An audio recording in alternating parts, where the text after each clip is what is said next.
So, on schedule today, get the 2596 all cleaned up. That is what we're working on now. Morning. Morning! We're just saying how great this is gonna work. There's no chance this does not work. So what we're gonna do is, we parked so perfectly that of course the belly auger is right above the floor drain. So we're laying cardboard over it for when we drop these doors on the belly auger for clean out, right? Right. Right. Exciting. Whoa, my head.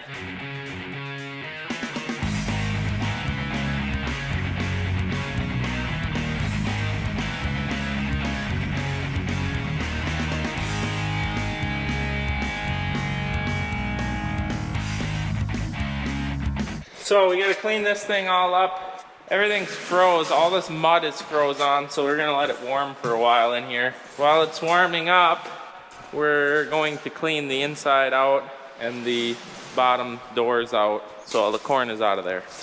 Okay, I'm gonna start it up and I'm opening the traps to number 10, you know, the most wide open that it can go, where you ran it the whole season. Wide open, full tilt, full power, full juice. Hey, you gotta move that auger so that I can open that black gate.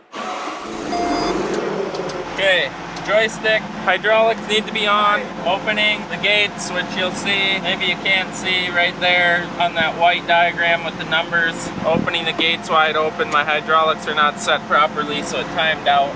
There we have reached fully open. What? He wants it tilted, pivot up, pivot down, right into the wall, how about? Wow! Okay, this is where you start. Oh gosh. Watch your knuckles. I know this is gonna hurt a lot. Oh! Oh yeah. Yeah. So you asked if there's a lot that stays in there.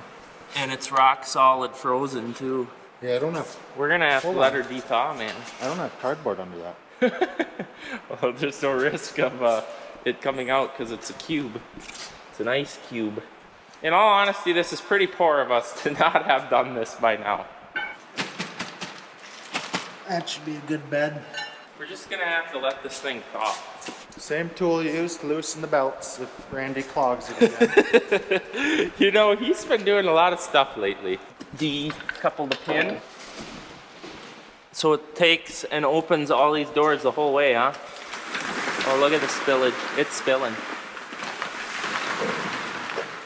Good thing you put that cardboard there. Okay, that's max open. Looks like it just opens all these doors the whole way. Wow. Feel how much cold air is coming out of that hole. It's like we're bumping into each other in the popcorn bucket. Well, I hope I never experience that with you. That's how she stays for the season though, right? Store it with it open. Look at how nice and easy that is now. You can get right in here. Into this frozen iceberg. Wow, that's how that works. Look at that transition. You see it? There's the belly auger in here. Oh, it smells like ethanol plant in there. It seriously smells like an ethanol plant in there. Don't scratch my cardboard. It's frozen. Someone turn the heater on, turn the air off. So we're thinking that the corn inside the grain cart's thawed enough that we can clean the inside out.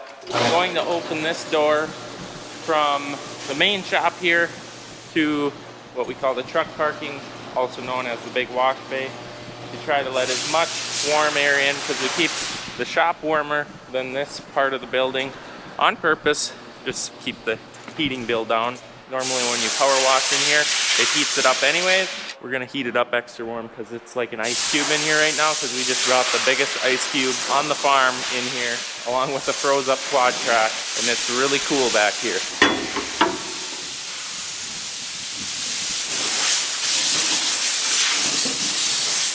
How's it working? He's frozen. I'm coming in.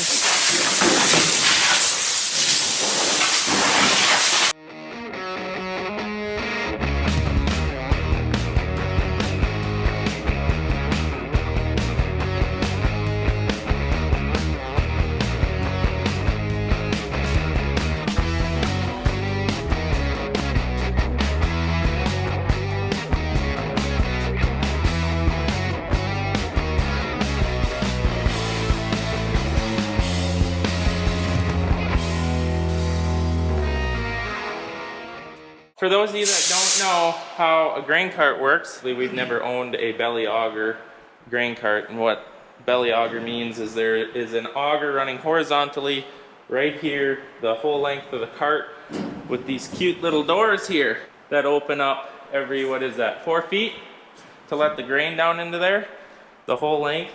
And the difference of that being our corner augers that we're used to or that we own just goes right to the center of the cart.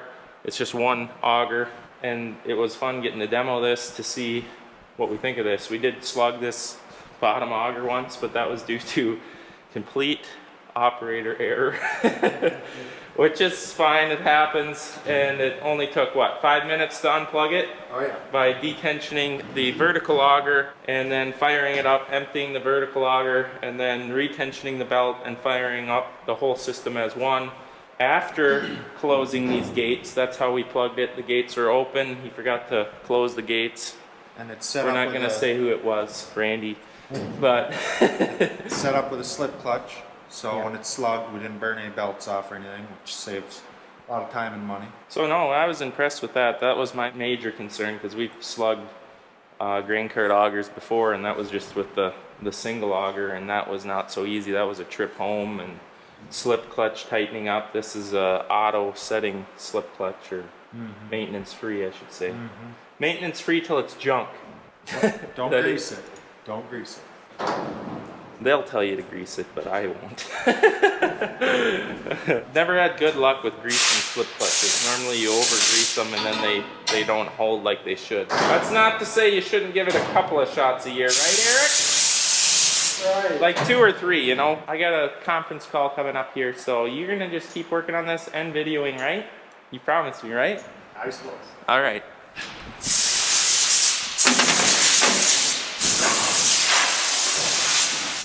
think the paper needs to be signed first, right? What paper?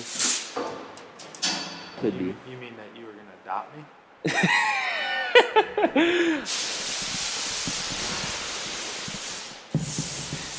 Well, time for one of the more fun jobs at the farm. Take a harness out of a quad track. Can't really tell anyone why we're doing it, because they don't know that we've sold 2 grain carts and bought 1. So this might be useless footage, but it'll get me to dinner time. All zip ties cut.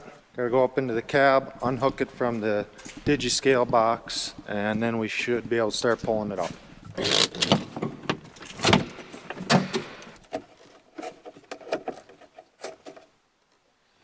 I gotta slow down. It's only like 11. This is gonna last till dinner time. Take a breather.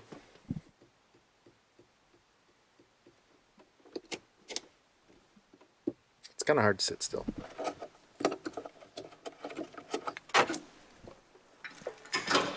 Alright, well, we feed wires up through the back right of the cab. There's a small hole to get harnesses from the rear of the tractor up into the cab. That's what I'm going to try to fish it out of right now, and it's a rat nest. That was not fun at all. I got it out. In case you should start utilizing like an HDMI or something where I can just plug it in and plug it in back there, and it's done. There's all them wires going through the tiny little hole on the floor of the cab and scraping your knuckles. It's 2020. It's time to update. Come on.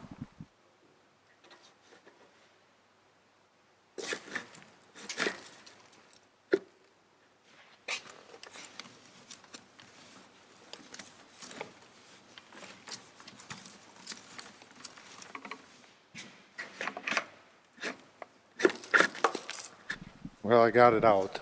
There's one problem. I don't know if that's the right harness, but it's staying out. So I see Eric's had my camera, and apparently he's let the cat out of the bag. Yes, it is true. We have to take the harnesses out of this machine because we have traded the 1326 and our 1522 grain cart in on the world's largest 2596 Brent Avalanche cart. We have chose this decision because I cannot believe the benefit that having that size cart was to the farm with just keeping efficiency rolling. No, we're gonna have to have 2 carts for corn harvest. 1 cart, granted it's huge, it works a lot better than a 1500 bushel cart keeping up, but it's just hard to be at 2 places at once, obviously you can't be there. So that's why you got to have a second grain cart. The 2596 was a huge benefit as far as having leeway. Just because he had a semi-load on didn't mean he had to go unload, and it just, if something happened at the bend site or the trucks got stuck behind a train in town or something like that, just those are examples of a couple of things that happened throughout this fall. Or you went and combined the long grounds, got the truck swamped, went and opened up a little bit of some headlands somewhere else in the field, gave you leeway to wait for the trucks, but still could keep going. Like, we literally never waited once this fall, and it was amazing. So that's why we feel that the 2596 is a huge benefit and why we want to own one. With that being said, we're trading both of them off because we wanted to update them to begin with, and we've got a year to decide what we want to do for a second grain cart.